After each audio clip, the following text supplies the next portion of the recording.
Hello my dear students, स्वागत है आप सभी का रश्मि मैम की एच1 क्लास में। तो रश्मि मैम साथ फिर डरने की है क्या बात। बच्चों, आज हम लोग करने वाले हैं फैक्टराइजेशन चैप्टर के कुछ इंपॉर्टेंट क्वेश्चंस। थोड़े क्वेश्चंस मैंने पहली वीडियो में करवा दिए थे। आज की वीडियो में हम लोग आगे और कुछ इंपॉर्टेंट क्वेश्चंस करने वाले हैं। तो चलिए देखते हैं हमारा नेक्स्ट क्वेश्चन क्या है। फाइंड द वैल्यू ऑफ के इन दिस इक्वेशन। अब ये एक इक्वेशन है, इसमें आपको क्या करना है, के की वैल्यू निकालनी है। तो के यहाँ पे लिखा हुआ आपको दिख रहा है, इसमें कैसे हम लोग के की वैल्यू निकालेंगे मैं आपको बताऊंगी। तो यहाँ देखिए, ये जो इक्वेशन है ये आपको किस फॉर्म में दिख रहा है, ये A plus B the whole square minus ये A minus B the whole square के रूप में आपको दिख रहा है। तो आप इसको क्या लिख सकते हो, इसको आप तोड़ लोगे, किस में तोड़ लोगे, A plus B the whole square क्या होता है, A square plus B square plus 2ab। तो यहाँ हम लोग इसको ब्रेक करेंगे। ए स्क्वायर क्या है, यहाँ पे 2x है, A square plus B square plus 2ab। 2ab क्या हो जाएगा, 2 into 2x into Y. Okay, ये हो गया आपका ये फर्स्ट टर्म का डेरिवेशन। इसके बाद नेक्स्ट टर्म को हम लोग डिफाइन करेंगे। कैसे करेंगे, 2x minus Y the whole 2x minus Y का होल स्क्वायर, ये हो जाएगा A square plus B square minus 2ab। तो इसे हम लोग लिखेंगे 2x square plus Y square minus 2ab। क्या हो जाएगा यहाँ पे, minus 2ab, 2 into 2x into Y. इसको भी हम लोग ब्रैकेट में ही रखेंगे अभी, इज इक्वल टू 4xy के हो जाएगा। ओके, नेक्स्ट हम लोग क्या करेंगे, नेक्स्ट में हम लोग अब इसको ओपन करेंगे। 2x स्क्वायर यानी कि 2 2 जा 4x square plus Y square plus यहाँ पे क्या हो जाएगा 2 2 जा 4xy फिर माइनस, अब इसके ब्रैकेट को ओपन करेंगे, अंदर वाले ब्रैकेट को 2 2 जा 4x स्क्वायर ये भी हो जाएगा प्लस वाई स्क्वायर माइनस 2 2 जा 4xy is equal to what, 4xy के। अब नेक्स्ट स्टेप में क्या करेंगे, हम लोग इस ब्रैकेट्स को ओपन करेंगे। ये हो जाएगा हमारा 4x square plus Y square plus 4xy then minus 4x square minus और plus minus Y square minus और माइनस प्लस हो जाएगा यहाँ 4xy is equal to 4xy के। नाउ अब क्या करेंगे हम लोग, यहाँ पे ये देखो 4x स्क्वायर ये प्लस में है और ये माइनस में है, तो ये यहाँ पे कैंसिल हो जाएगा। और वाई स्क्वायर यहाँ प्लस में और या माइनस में है, तो ये भी हमारा कैंसिल हो जाएगा। अब क्या बच गया, 4xy और 4xy दोनों प्लस में है, तो ये दोनों ऐड हो जाएंगे। 8xy is equal to what, 4xy के। अब अगर हम k को एक तरफ छोड़ दें यहीं पे और 4xy को इधर ले आए, तो 8xy ये मल्टीप्लाई में है, तो इधर कहाँ आ जाएगा, डिवाइड में आ जाएगा। 4xy is equal to k। अब ये xy और xy कैंसिल हो जाएगा एंड 4 2 जा 8। तो हम यहाँ क्या कह सकते हैं, k इज इक्वल टू 2 हमारा इसका आंसर हो जाएगा। तो आई होप आपको समझ में आ गया होगा कि कैसे हमने यहाँ पे k की वैल्यू निकाली। पहले हमें देखना है इक्वेशन में कौन सी चीज कौन सी आइडेंटिटी पे बेस है, उस आइडेंटिटी पे उसको हम ब्रेक करेंगे। फिर जो भी इसके अंदर जो भी एडिशन सब्ट्रैक्शन या फिर कट करने का जो भी प्रोसेस होगा वो करके हम उसकी वैल्यू निकाल लेंगे। ओके, चलिए नेक्स्ट क्वेश्चन देखते हैं। 10th नंबर क्वेश्चन देखते हैं। The area of a rectangular field is given by 6x square plus 11x plus 3 if its length is 3x plus 1 meter, find its breadth. तो अब आपको रेक्टेंगुलर फील्ड का area दिया हुआ है। क्या दिया हुआ है, एरिया दिया हुआ है। क्या दिया हुआ है, 6x square plus 11x plus 3, ये आपका एरिया दिया हुआ है। और क्या दे रखा है, यहाँ पे लेंथ दे रखा है 3x प्लस 1। हमें निकालना क्या है, यहाँ पे हमें इसकी ब्रेड्थ निकालनी है। तो रेक्टेंगुलर फील्ड का एरिया क्या होता है, रेक्टेंगुलर फील्ड का एरिया होता है L इंटू बी। तो हमें L इंटू बी पे इसे बेस्ड करके और इसमें b की वैल्यू निकालनी है। तो यहाँ पे हम लोग क्या करेंगे, इसमें हम लोग, ये मीटर है ठीक है, इसमें आप मीटर लिख सकते हैं और ये मीटर स्क्वायर होगा। जब ये मीटर है तो ये मीटर स्क्वायर होगा, एरिया हमेशा स्क्वायर के फॉर्म में होता है। अब देखो यहाँ पे हम सबसे पहले क्या करेंगे, सबसे पहले इसको फैक्टराइज कर लेते हैं, या फिर आप एक साथ भी कर सकते हो, कोई दिक्कत नहीं है। मैं एक साथ ही कर लेती हूँ। इसी पे आप डाल दो, a की जगह पे हम डाल देंगे 6x square plus 11x plus 3 is equal to what, 3x plus 1 and into b। अब अगर हम b निकालेंगे तो क्या हो जाएगा, b की वैल्यू क्या हो जाएगी, b is equal to 6x square plus 11x plus 3 upon क्या हो जाएगा हमारा 3x + 1 डिवाइड करेंगे क्योंकि ये नीचे आ जाएगा इसके। अब इसको डिवाइड करेंगे तो इसके लिए हमें क्या करना होगा, इस ऊपर वाले के फैक्टर्स को पता करना पड़ेगा। तो ऊपर वाले के फैक्टर्स को कैसे पता करते हैं, पहले भी मैंने आपको बताया था पिछली क्लास में कि इसके फैक्टर्स कैसे निकालते हैं। तो इसमें देखो क्या करना है कि जो ये आगे नंबर्स हैं, जो कांस्टेंट है, इस कांस्टेंट को क्या करेंगे, इस कांस्टेंट को हम मल्टीप्लाई करेंगे इससे लास्ट वाले नंबर से, इससे हम लोग मल्टीप्लाई करेंगे और ये सिर्फ प्रोसेस के लिए करेंगे, ठीक है। तो 6 से 3 सा क्या होता है 18 होता है, तो हमें नंबर लेना है 18 और 18 को दो ऐसे फैक्टर्स में डिवाइड करना है जिसको मल्टीप्लाई करें तो हमारा 18 आ जाए एंड जिसको हम ऐड करें तो 11 आ जाए।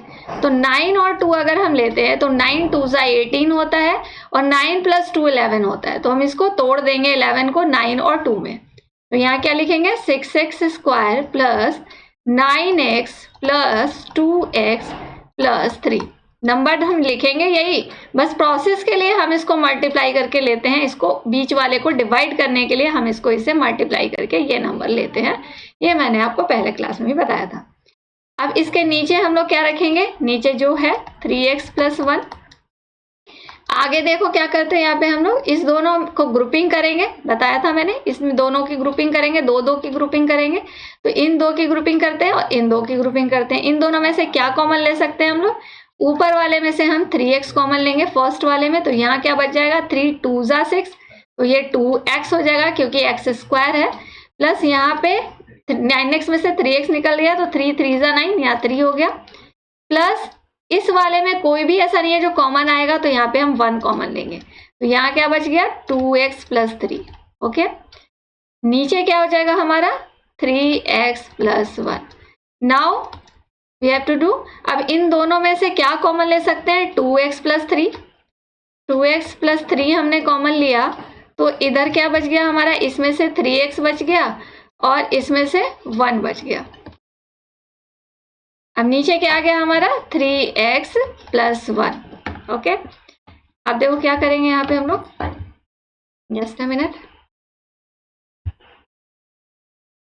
यहाँ पे देखो ये 3x + 1 है, 3x + 1 और 3x + 1 नीचे और ऊपर हम लोग कट कर देंगे, ये और ये कट हो गया कैंसिल, बच क्या गया हमारे पास 2x + 3। तो 2x + 3 मीटर ये हमारा क्या हो जाएगा, ब्रेड्थ हो जाएगा, जो हमारा आंसर हो गया। तो इस तरह से हम लोगों ने क्या देखा कि अगर एरिया दिया हुआ है, लेंथ दिया हुआ है, तो ब्रेड्थ हम इस तरह से निकाल लेंगे। फैक्टराइज करना जरूरी होता है इसमें, इसलिए मेथड जानना जरूरी था, जो मैंने आपको कॉन्सेप्ट क्लास में बता दिया है। अगर जिन्होंने वीडियो नहीं देखा है वो पिछली क्लास में जाके कॉन्सेप्ट क्लास में देख लीजिएगा। तो हमने इसको निकाल लिया। ओके, चलिए अब नेक्स्ट क्वेश्चन देखते हैं। नेक्स्ट क्वेश्चन देखते हैं। The total cost of buying some notebooks is 4x² + 12x + 8 rupees. If the cost of one notebook is 2x + 4 rupees, find the number of notebooks purchased. Total cost of buying some notebook, कुछ notebook खरीदा जाता है जिसमें कि उन total notebooks का cost ये दिया हुआ है। ओके, टोटल नोटबुक का कॉस्ट ये दे रखा है और इसमें कह रहा है कि if the cost of one notebook, एक नोटबुक का कॉस्ट अगर 2x + 4 है तो कितनी नोटबुक्स खरीदी गई थी, नंबर ऑफ नोटबुक बताना है। तो यहाँ क्या क्या चीज दिया हुआ है, टोटल कॉस्ट ऑफ नोटबुक क्या है 4x² + 12x + 8। Okay, total notebook ये हो गया, इतने रुपीज हो गए। अब यहाँ पे कह रहा है the cost of one notebook, तो कॉस्ट ऑफ वन नोटबुक कितना है, cost of one notebook is equal to what 2x + 4। Cost of one notebook हो गया रुपीज। नंबर ऑफ नोटबुक्स कैसे निकालेंगे हम लोग, फिर यहाँ पे number of notebook, total cost जो है उससे अगर एक नोटबुक के कॉस्ट को डिवाइड कर दे तो हमें नंबर ऑफ नोटबुक्स निकल जाएंगी। अब आपको अगर 100 रुपीज दिए गए और 100 रुपीज में आपने कुछ नोटबुक्स खरीदे, ठीक है, और उसमें से 100 रुपीज में आपने कुछ चॉकलेट्स खरीदे, उसमें आपको कहा जाए कि जो एक चॉकलेट थी वो 2 रुपए की थी, ठीक है, 10 रुपीज आपको दिए गए, आपने कुछ चॉकलेट्स खरीदे और एक चॉकलेट का कॉस्ट 2 रुपीज था। अब आपको पूछा जाएगा कि आपने कितनी चॉकलेट्स खरीदी, तो आप क्या करोगे कि 10 से 2 को डिवाइड करोगे, क्योंकि एक चॉकलेट का कॉस्ट 2 रुपीज़ है, तो 2 से अगर हम डिवाइड कर देंगे तो नंबर ऑफ चॉकलेट्स निकल जाएंगे। वही चीज़ यहाँ पे यूज़ करना है हमें। टोटल कॉस्ट को 1 नोटबुक के कॉस्ट से अगर डिवाइड कर देंगे तो नंबर ऑफ नोटबुक्स निकल जाएंगी। तो यहाँ पे लिखेंगे हम लोग 4x² plus 12x plus 8 upon 2x plus 4। Okay, चलिए अब एक स्टेप और इसमें थोड़ा आगे बढ़ते हैं। इसमें हम लोग थोड़ा सिंपल कर देते हैं इसको। ऊपर वाले में से हम क्या कॉमन ले सकते हैं? 2 कॉमन ले सकते हैं। 2 कॉमन लेंगे तो क्या बच जाएगा? 2x²। ये वाला 2 2 जा 4, 2x² बच गया। अब यहाँ से 2 से 12 को डिवाइड किया, 2 6 जा 12, तो ये 6 बन गया, प्लस ये 2 4 जा 8, 4 हो गया। और नीचे वाले में क्या हो जाएगा? नीचे वाले में से भी 2 कॉमन ले सकते हैं हम लोग, तो ये x प्लस 2 हो जाएगा। ओके, ऐसा मैंने क्यों किया है वो मैं आपको भी बताऊंगी। ये 2 और 2 हो गए कैंसिल। अब जो ऊपर वाला बच गया इसको हम लोग क्या करेंगे? फैक्टराइज कर लेंगे। फैक्टराइज करने के लिए हम क्या करेंगे? 2 से 4 को मल्टीप्लाई करेंगे, तो ये 4 2 जा 8 हो जाएगा। अब 8 को ऐसे 2 फैक्टर्स में डिवाइड करना है जिसका एडिशन 6 हो जाए। तो यहाँ पे क्या हो जाएगा? 4 2 जा 8, 4 2 जा 8 एंड 4 प्लस 2 6 होगा। तो हम इसे क्या लिख सकते हैं? 2x² plus 4x plus 2x plus 4 upon x plus 2 is equal to what? Is equal to, अब इन दोनों की ग्रुपिंग करके और फिर इसमें से कॉमन ले लेंगे। इस वाले की ग्रुपिंग करेंगे तो इसमें से हम लोग 2x कॉमन ले सकते हैं। यहाँ पे क्या बच जाएगा? x प्लस यहाँ क्या बच जाएगा? 2 2 2 जा 4 होगा तो 2 बच गया। और दूसरे वाले में से हम क्या कॉमन लेंगे? यहाँ से भी हम 2 कॉमन ले सकते हैं। 2 कॉमन लेंगे तो यहाँ क्या बच जाएगा? x प्लस 2 2 जा 4, x प्लस 2 अपॉन हो गया हमारा x प्लस 2।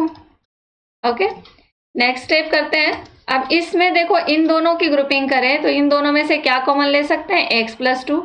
x प्लस 2 हमने कॉमन ले लिया, तो इधर वाला क्या बच गया? इसमें बच गया 2x और उधर वाले में क्या बच गया? प्लस 2। अपॉन में क्या था हमारा? पहले से x प्लस 2 था। अब देखो x प्लस 2 ऊपर वाले का फैक्टर है, ऊपर और नीचे दोनों में x प्लस 2 आ रहा है, तो ये दोनों हमारे कैंसिल हो जाएंगे। क्या बच गया यहाँ पे? 2x plus 2। अब या तो 2x प्लस 2 लिखो या फिर इसमें से 2 कॉमन ले दो, तो x प्लस 1। x प्लस 1 क्या हो गया? ये हमारा इतने नंबर ऑफ नोटबुक हो गया ना, तो इतने नोटबुक हो गए, नोटबुक्स। ये आपका आंसर हो जाएगा 2 इंटू x प्लस 1। ओके, तो आई होप कि आपको ये भी समझ में आ गया होगा। चलिए देखेंगे अब हम लोग नेक्स्ट क्वेश्चन।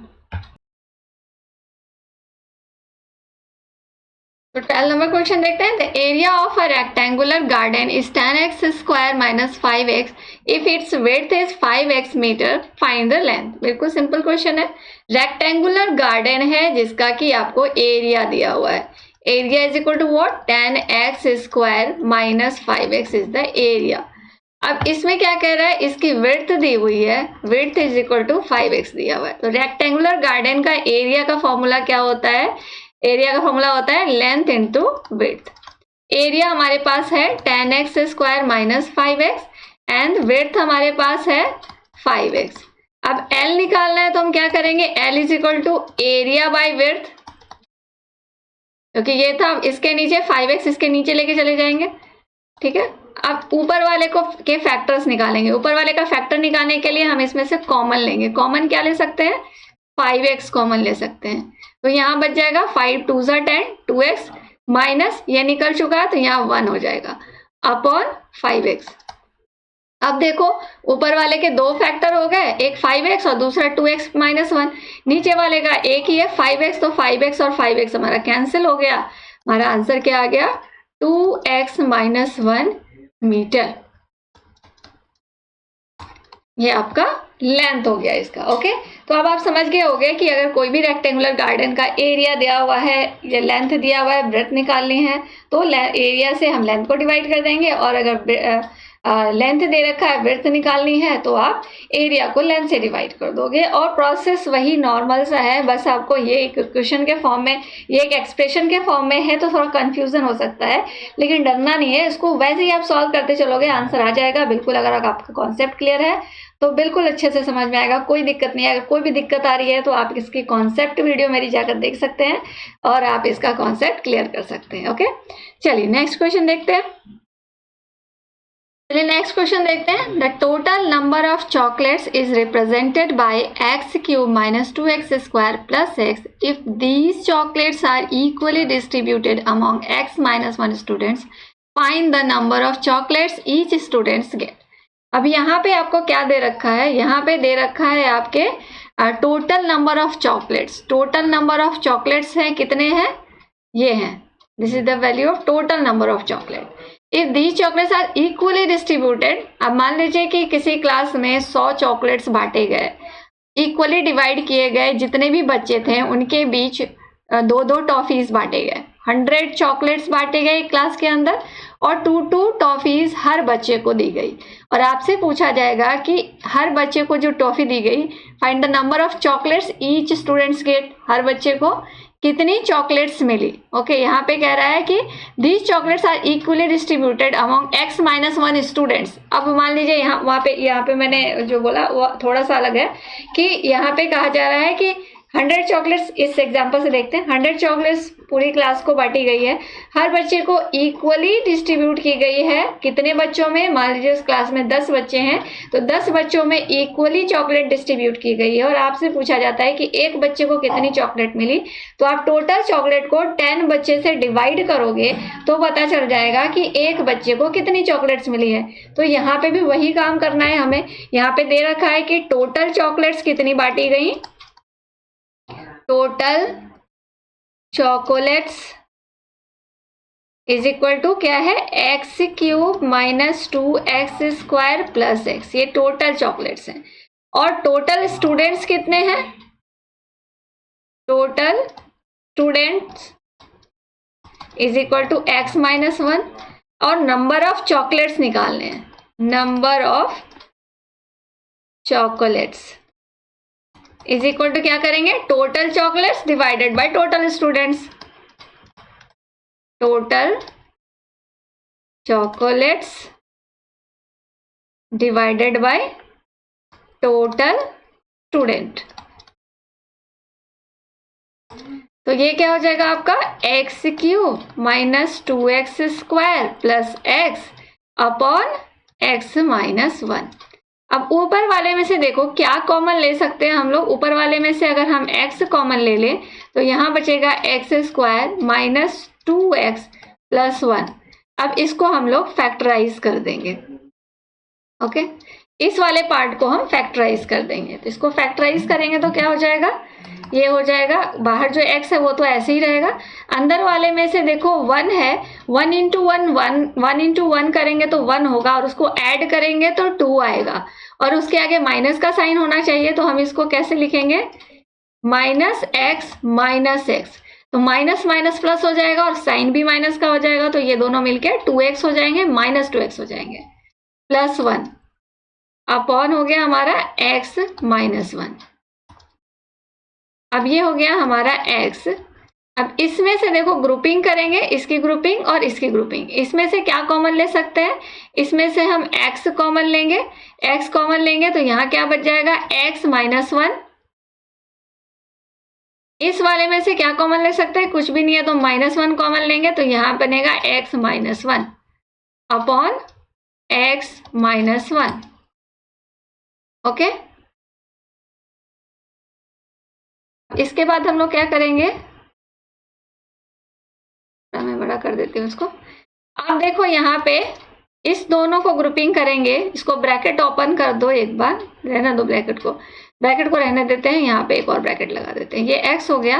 अंदर वाले में देखो क्या कॉमन ले सकते हैं, x माइनस 1 कॉमन लेंगे, x माइनस 1 कॉमन लिया तो इसमें क्या बच गया, x बच गया और इधर वाले में minus 1। Okay, upon x minus 1। अब इस ब्रैकेट को ओपन कर देंगे हम लोग, x, ये x minus 1 and x minus 1 upon x minus 1। अब देखो एक फैक्टर तो इसमें से कट सकता है, कैंसिल हो सकता है, इसका कौन कौन से फैक्टर हो गया, एक x हो गया, x माइनस 1 और x माइनस 1, नीचे भी x माइनस 1 है तो एक एक तो कैंसिल हो जाएगा। क्या बच गया हमारा, x इंटू एक्स माइनस 1, यही इसका आंसर हो गया। ये क्या हो गया, ये क्या नंबर ऑफ चॉकलेट्स पूछा जा रहा था, तो ये चॉकलेट्स हो गए। इतने चॉकलेट्स एक बच्चे को, नंबर ऑफ चॉकलेट्स जो एक बच्चे में डिस्ट्रीब्यूट हुई थी and the chocolates each students gate, वो हो गया x-1। ओके, आई होप आपको ये समझ में आ गया होगा। ओके, चलिए अब नेक्स्ट क्वेश्चन देखेंगे हम लोग। आप चाहो तो इसका स्क्रीनशॉट ले सकते हो। आगे बढ़ते हैं हम लोग, नेक्स्ट क्वेश्चन करते हैं। चलिए नेक्स्ट क्वेश्चन क्या है हमारा, the total distance travelled by a vehicle is 3x² plus 9x kilometre if the speed of the vehicle is 3x kilometre per hour, find the time taken. अब यहाँ पे देखो आपको फॉर्मूला याद करना पड़ेगा। अभी जो भी जितने भी फैक्टराइजेशन चैप्टर के क्वेश्चंस है, इनमें सारे चैप्टर्स मिले हुए हैं। एरिया वाला चैप्टर भी है जिसमें आपको फॉर्मूला याद रहना पड़ेगा। अगर फॉर्मूला याद है तो बस सब उस पर बिठा के इसको सॉल्व कर लेंगे। यहाँ पे स्पीड, डिस्टेंस और टाइम से रिलेटेड है, तो यहाँ पे आपको स्पीड, डिस्टेंस और टाइम का फॉर्मूला याद रखना पड़ेगा। डिस्टेंस इज टू क्या होता है, स्पीड इंटू टाइम, और अगर टाइम निकालना है तो डिस्टेंस बाई स्पीड कर देंगे, और अगर आपको आपको अगर टाइम निकालना है, स्पीड निकालना है तो डिस्टेंस बाई टाइम कर देते हैं।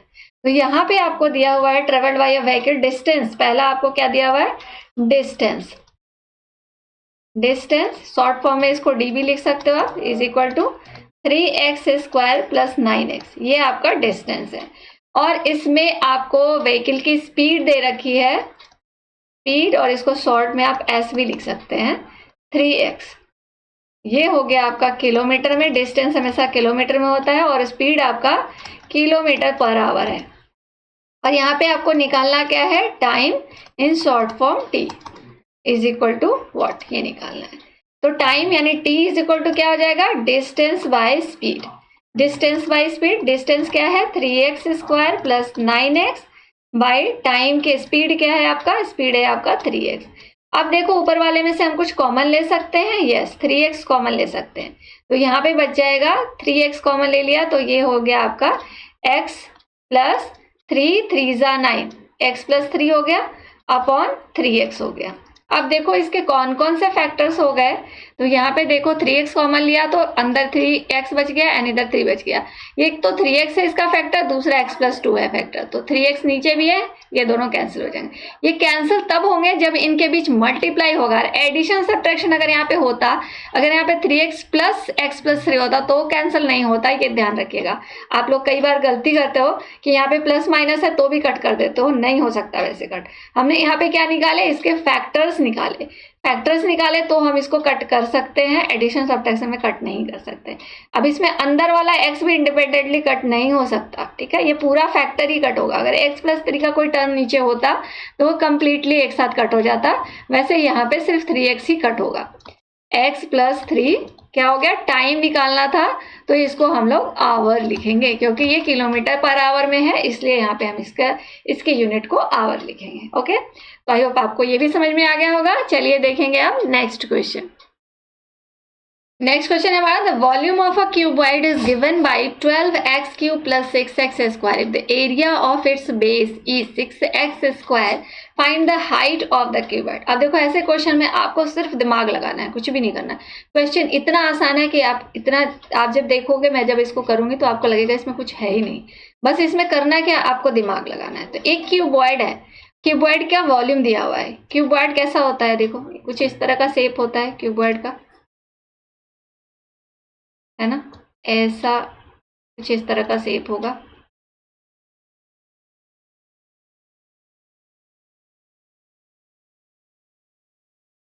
ये मान लीजिए आपका क्यूबॉइड है, ठीक है। इसमें क्या दे रखा है, यहाँ पे बेस का एरिया दे रखा है। बेस का एरिया दे रखा है मतलब ये बेस L इंटू बी दे रखा है, L इंटू बी दे रखा है, ठीक है। लेंथ और ब्रेड्थ इन दोनों का मल्टीप्लाई, एरिया दिया हुआ है मतलब L इंटू बी दे रखा है 6x² और इसका वॉल्यूम दे रखा है 12x³ प्लस 6x²। ये दोनों चीजें हमें पता है। अब वॉल्यूम, क्यूबॉइड का वॉल्यूम का फॉर्मूला क्या होता है, L into b into h. आपको यहाँ निकालना है h, हाइट। ओके, देखो कितना सिंपल है ये। वॉल्यूम हमें पता है, वॉल्यूम भी यहाँ दे रखा है 12x³ प्लस 6x² और L इंटू बी भी दे रखा है, तो आप h तो इजीली निकाल सकते हो ना। h इज इक्वल टू क्या हो जाएगा फिर, v by L into b. और v जो कि हमें मालूम है 12x³ plus 6x² upon l into b क्या है आपका, l इंटू बी है 6x²। अब क्या करेंगे, यहाँ पे हम ऊपर वाले में से हम कॉमन ले लेंगे 6x²। 6x² कॉमन लेंगे तो यहाँ 6 2 12 हो जाएगा, 2x हो जाएगा, प्लस यहाँ पे ये 1 हो जाएगा, ये पूरा ही निकल गया, अपॉन हो जाएगा 6x²।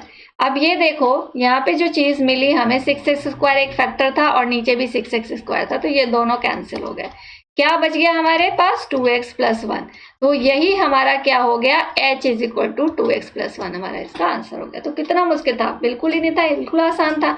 अब जब मैंने बनाया तो आपको लगा होगा ये तो कुछ भी नहीं है, और क्वेश्चन पढ़ने के बाद आप बहुत डर गए होगे कि अरे भाई ये कैसे बनेगा, क्यूबॉइड का वॉल्यूम दे रखा है, एरिया दे रखा है, और क्या कैसे बना सकते हैं। तो जरा सा अगर आप दिमाग लगाओगे तो ये बहुत आसानी से सॉल्व हो जाएगा। ओके, चलिए नेक्स्ट क्वेश्चन देखते हैं। नेक्स्ट क्वेश्चन हमारा, shopkeeper earns a total profit of x² + 7x + 10 rupees if the profit is equally divided among x + 5 partners, find the profit received by each partner. एक shopkeeper जो है वो earn करता है profit कितना, x² + 7x + 10, इतना rupees वो profit earn करता है। और अगर ये प्रॉफिट जितने भी पार्टनर्स हैं सबको अगर इक्वली दिया जा रहा है, और वो जो है आपका x + 5 if profit is equally divided among x + 5 partner, जो पार्टनर्स हैं वो x + 5 है, मतलब XYZ जो भी हैं वो x + 5 पार्टनर्स हैं, और सबको इक्वली मिल रहा है, तो एक पार्टनर को कितना प्रॉफिट मिलेगा। तो नंबर ऑफ पार्टनर से टोटल प्रॉफिट को डिवाइड कर देंगे और हमें यहाँ पे प्रॉफिट मिल जाएगा जो एक पार्टनर को मिल रहा है। तो यहाँ पे क्या है, total profit is equal to what, x² + 7x + 10, ये क्या है हमारा टोटल प्रॉफिट है, इतने क्या है रुपीज है। और नंबर ऑफ पार्टनर्स कितने हैं, number of partners is equal to x + 5। निकालना है क्या है हमें, find the profit received by each partner. तो profit received by each partner, profit received by each partner is equal to total profit divided by number of partners। Okay, तो total profit क्या है हमारा, x² + 7x + 10 upon number of partners कितने हैं, x + 5। अब पर ऊपर वाले को फैक्टराइज कर दो, फैक्टर्स निकालेंगे तभी तो कट कर पाएंगे। तो ऊपर वाले को फैक्टराइज करेंगे तो क्या लिखेंगे इसको हम लोग, x² प्लस यहाँ पे 5 2 10 होता है, 5 + 2 7 होता है, तो हम लिख सकते हैं 5x + 2x + 10 अपॉन x + 5। अब इसमें देखो इन दोनों में से हम क्या कॉमन ले सकते हैं, इन दोनों में से क्या कॉमन ले सकते हैं, इसमें से हम लोग x कॉमन लेंगे तो ये बच जाएगा x + 5। दूसरे वाले में से 2 कॉमन लेंगे तो +2 x + 5 हो गया अपॉन x + 5। ओके, अब फिर से इसकी ग्रुपिंग करके इस दोनों में से क्या कॉमन लेंगे, x + 5 कॉमन लेंगे, तो इधर बच गया हमारा x + 2, और नीचे क्या है हमारा x + 5 ऑलरेडी पहले से है। तो अब देखो इसको हम लोग कैंसिल कर सकते हैं, x + 5 कैंसिल हो गया, तो क्या बच गया x + 2। x + 2 क्या बच गया, प्रॉफिट, इतने रुपीज ईच पार्टनर्स को मिल रहे हैं, एक पार्टनर को x + 2 रुपीज रिसीव हो रहे हैं जो कि प्रॉफिट है। ओके, तो आई होप आपको ये क्वेश्चन भी समझ में आ गया होगा। तो चलिए देखेंगे अब हम लोग नेक्स्ट क्वेश्चन। चलिए देखते हैं हम लोग आज की क्लास का लास्ट क्वेश्चन। आज हम लोगों ने सारे वर्ड प्रॉब्लम लगभग जिस तरह के पूछे जाते हैं वो सारे वर्ड प्रॉब्लम मैंने आपको बता दिए हैं। आप ये इस क्लास की ये लास्ट वीडियो है, इसके बाद हम लोग नेक्स्ट क्लास स्टार्ट करेंगे जो कि हमारा लीनियर इक्वेशन होगा। तो आज फैक्टराइजेशन की पूरी वीडियोस खत्म होगी, अलजेब्रिक एक्सप्रेशन एंड फैक्टराइजेशन हम लोग का कंप्लीट हो गया है। इसके बाद हम लोग क्या करने वाले हैं, लीनियर इक्वेशन। तो लीनियर इक्वेशन के लिए रेडी हो जाइएगा। चलिए लास्ट क्वेश्चन देखते हैं आज की क्लास का, और इससे पहले चैनल को लाइक, सब्सक्राइब एंड शेयर करना मत भूलिएगा। ओके, चलिए The total length of the fencing required for a rectangular part is total length of a fencing. fencing word जहां भी आए तो आप सोच लीजिए कि पेरीमीटर. fencing मतलब जो बाउंड्री वाल बनाते हैं हम लोग, जैसे ये रेक्टेंगुलर फील्ड है, ठीक है, इसका जो हम बाउंड्री वॉल बनाएंगे इसको हम लोग क्या कहते हैं, फेंसिंग कहते हैं. और फेंसिंग की जगह पे आप लोग कई बार कंफ्यूज हो जाते हैं, बिल्कुल कंफ्यूज मत होना. फेंसिंग जहां आया समझ लो कि पेरीमीटर की बात हो रही है. तो रेक्टेंगुलर फील्ड का फेंसिंग क्या दे रखा है, 2 × 4x² + 10x, यानी कि इसका पेरीमीटर है. P is equal to 2 × 4x² + 10x, ये है इसका पेरीमीटर. फेंसिंग करके भी लिख सकते हो यहाँ पे आप. fencing of the rectangular park is equal to this and width is equal to what, 2x metre.